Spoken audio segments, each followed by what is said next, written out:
ধূপগুড়িতে দলবল নিয়ে তৃণমূল নেতা একটা ব্যাংকে ঢুকে ডাম্পার দিয়ে পিষে মারার হুমকি দেয় ব্রাঞ্চ ম্যানেজারকে, এমনটি অভিযোগ। জানা গিয়েছে ধূপগুড়ির ডাউকিমারি এলাকায় একটা গ্রামীণ ব্যাংকে শনিবার স্থানীয় তৃণমূল নেতা সহ তার বিরাট দলবল। অভিযোগ, ব্যাংকে ঢুকে ওই তৃণমূল নেতার ঋণ খেলাপিদের ব্যাংক অ্যাকাউন্ট বন্ধ করে না রেখে পুনরায় অ্যাকাউন্ট খুলে দেওয়ার পাশাপাশি ঋণ গ্রহীতা যারা টাকা ফেরত দেয়নি তারা ঋণ পরিশোধ করতে পারবেন এবং ব্যাংকের তরফ থেকে ঋণের টাকা চাওয়া যাবে না এমন হুমকি দিতে থাকে। সেই সময় ব্রাঞ্চ ম্যানেজার অভিরূপ নস্কর ওই তৃণমূল নেতাকে বোঝানোর চেষ্টা করেন এটা ব্যাংকের নিয়ম বিরোধী। সেই সময় অভিযুক্ত ওই তৃণমূল নেতা আরও উত্তেজিত হয়ে ব্যাংক ম্যানেজারকে সরাসরি হুমকি দিয়ে বলেন তার কথা না শুনলে বাড়ি ফেরার পথে ডাম্পার চাপা দিয়ে মেরে ফেলা হবে। পাশাপাশি তৃণমূল নেতার দলবল অবশ্য অশ্রাব্য ভাষায় ওই ম্যানেজারকে উল্লেখ করে গালিগালাজ করতে থাকে। ঘটনায় স্বাভাবিকভাবে ভীত হয়ে পড়ে অন্যান্য গ্রাহকরা, এমনটাই অভিযোগ। অভিযুক্তদের চাপে পড়ে ব্যাংকের নিয়ম বহির্ভূতভাবে প্রাণ বাঁচানোর জন্য ব্রাঞ্চ ম্যানেজার বেশ কয়েকটা অ্যাকাউন্ট খুলে দিতে বাধ্য হয়। মুহূর্তের মধ্যেই দৃশ্য ভাইরাল হয়ে পড়ে সোশ্যাল মিডিয়ায়। যদিও ভাইরাল ওই ভিডিও সত্যতা যাচাই করেনি আমাদের বিগ নিউজ 24/7। হেনস্থা হওয়া ব্রাঞ্চ ম্যানেজার এই বিষয়ে কি বলেছেন তাও শুনিয়ে দেব আপনাদেরকে। এটা মোটামুটি 12টা সাড়ে 12টার দিকে কিছু লোক আসে। হ্যাঁ, তারা প্রত্যেকেই ঋণ খেলাপি উত্তরবঙ্গ ক্ষেত্রীয় গ্রামীণ ব্যাংক ডাউকিমারি শাখায়। তো তাদের যেহেতু ব্যাংকের নিয়ম অনুযায়ী ঋণ খেলাপি হলে তার বাকি সেভিংস অ্যাকাউন্ট বা টার্ম ডিপোজিট অ্যাকাউন্টগুলো জেনারেলি ওটা অ্যাটাচ হয়ে যায়, লিয়েন হয়ে যায়।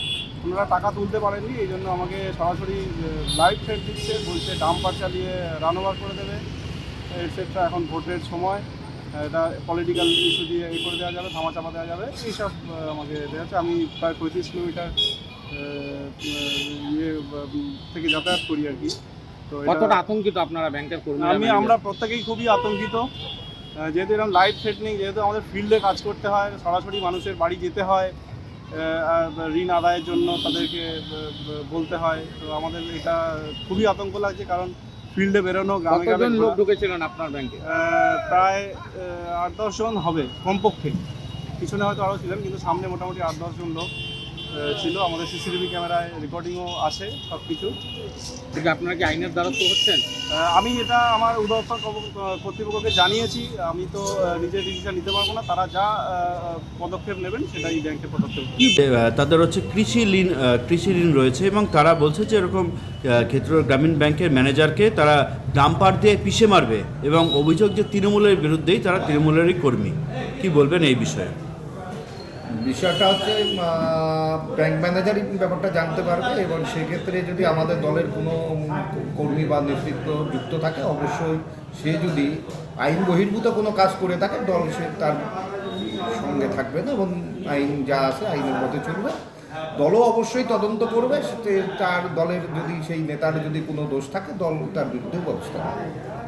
এভাবে ব্যাংকের মধ্যে ঢুকে নিয়ে হুজ্জতি করা, এমনকি অভিযোগ রয়েছে যে সেই ম্যানেজারকে গাড়ি দিয়ে পিষে মেরে ফেলবে সেই নেতা, এমনটা কিন্তু হুমকি দিয়েছে, অভিযোগ করেছে ব্যাংক ম্যানেজার। কি বলবেন এই বিষয়ে? আমি তো একই কথা বলছি, যদি সেই কথা বলে থাকে, সে অন্যায় করেছে, অবশ্যই আইনত ব্যবস্থা তার বিরুদ্ধে নেওয়া উচিত। এবং দলীয় যদি কোনো কর্মী বা নেতা যদি এর মধ্যে যুক্ত থাকে, দলীয় পর্যায়ে তার বিরুদ্ধে তদন্ত হবে। সেই ক্ষেত্রে যদি সে প্রমাণিত হয় যে অবশ্যই সে দোষী, দল তার বিরুদ্ধে ব্যবস্থা নেবে। চোর বাটপার বদমাশদের কাজ আজকে যে ঘটনাটা ডাকুমারিতে করেছে, এগুলো তো এই বদমাশদেরই কাজ। তৃণমূল কংগ্রেসের এই যে সমস্ত নেতা আছে, এই সমস্ত নেতা, এদের কাজই হচ্ছে এইভাবে সরকারি অফিসে গিয়ে এইভাবে তাণ্ডব করানো। আজকে যেটা ডাকুমারিতে হয়েছে যে তৃণমূলের একজন নেতা, সেই নেতাদের অ্যাকাউন্ট ফ্রিজ হয়ে গেছে, ডেলি মেনটেন করেন না বলে অ্যাকাউন্টটা, এবং তার ফলে যখন সেখানে ব্রাঞ্চ ম্যানেজার তাদের বুঝিয়েছেন, উল্টো তারা না বুঝে উল্টো ব্রাঞ্চ ম্যানেজারকে হুমকি দিচ্ছেন, হুঁশিয়ারি দিচ্ছেন, কি আমার অ্যাকাউন্টের টাকা তুলতে না পারলে আপনাকে ডাম্পার দিয়ে পিষে মারব। এটা কি ধরনের অসভ্যতা?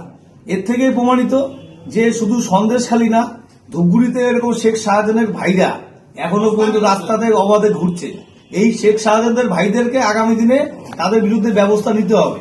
এবং তৃণমূল কংগ্রেসের যেহেতু পোষাগুন্ডা এরা তো তৃণমূল কংগ্রেস এদের বিরুদ্ধে ব্যবস্থা নেবে না, তাই আগামী লোকসভা নির্বাচনে 2024 সালে ভারতীয় জনতা পার্টি বিপুলভাবে আসবে, ক্ষমতায় আসবে সারা ভারতবর্ষে, এবং আগামী দিনে পশ্চিমবঙ্গে ক্ষমতায় আসবার পর এই সমস্ত কুখ্যাত অপরাধীদের ব্যবস্থা আমাদের সরকার আসলে করবে। কারণ এইভাবে একটা ভদ্র সমাজে এই অসভ্য বর্বর নির্মম অত্যাচার একজন ব্যাংক আধিকারিকের বিরুদ্ধে কোনোভাবে মেনে নেওয়া যায় না। এর থেকেই পরিষ্কার যে তারা আজকে যেই ধরনের ঘটনা সেখানে ঘটিয়েছেন, একটা সরকারি ব্যাংকের আধিকারিককে হুমকি দিচ্ছেন যে আপনাকে পিষে মারবো ডাম্পার দিয়ে, এর অর্থটা কি? এর অর্থ পরিষ্কার যে বেলাগাম দুর্নীতি তারা করবেন, যা করবেন সবকিছুই তাদের ক্ষেত্রে প্রযোজ্য হবে, তারা যেটা বলবেন সেটাই শিরোধার্য হবে। এটাই হচ্ছে তৃণমূল কংগ্রেসের সংস্কৃতি, এটাই সারা পশ্চিমবঙ্গে চলছে, এটা ধূপগুড়িতে চলছে।